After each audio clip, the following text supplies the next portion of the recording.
Définition des tableaux dynamiques. Un tableau statique possède un inconvénient important. On doit obligatoirement prévoir le nombre d'éléments des tableaux à la compilation des programmes. Ce mode de fonctionnement suppose que le nombre d'éléments prévus soit suffisamment important pour les besoins des programmes et implique, si ce nombre est surévalué, que l'espace mémoire dévolu soit inutilisé. Pour contrer cette contrainte, le C++ permet de mettre en œuvre des tableaux dynamiques, c'est-à-dire des tableaux dont le nombre d'éléments peut être fixé à l'exécution du programme et non pas à la compilation. Pour définir un tableau dynamique, on doit utiliser l'opérateur new en respectant la syntaxe suivante.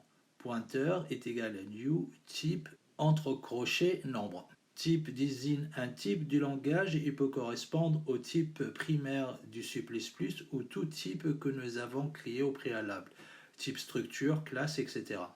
Entre les crochets, contrairement au tableau statique, nombre peut correspondre à une variable. Sa valeur peut donc résulter d'un calcul ou être saisie à l'exécution du programme. L'opérateur new renvoie l'adresse des premiers éléments du tableau qui doit être stocké dans un pointeur, ici pointeur. Contrairement à un tableau statique, on doit explicitement détruire un tableau déclaré en dynamique. Pour cela, on utilisera un nouvel opérateur du langage delete entre crochets comme le montre la syntaxe suivante. Ici, le nom pointeur désigne l'adresse du premier élément des tableaux.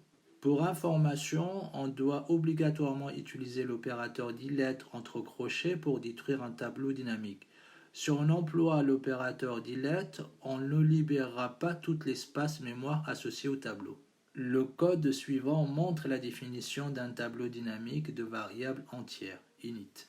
Ce programme commence par la définition d'une variable entière nombre éléments, utilisée pour indiquer le nombre d'éléments du tableau.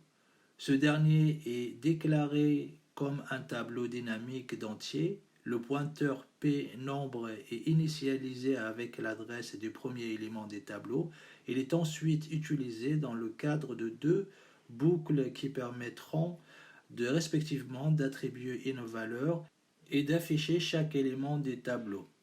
Remarquez que dans les deux cas, un élément du tableau dynamique est désigné avec la même syntaxe que celle déjà employée par les tableaux statiques. P nombre entre crochets i.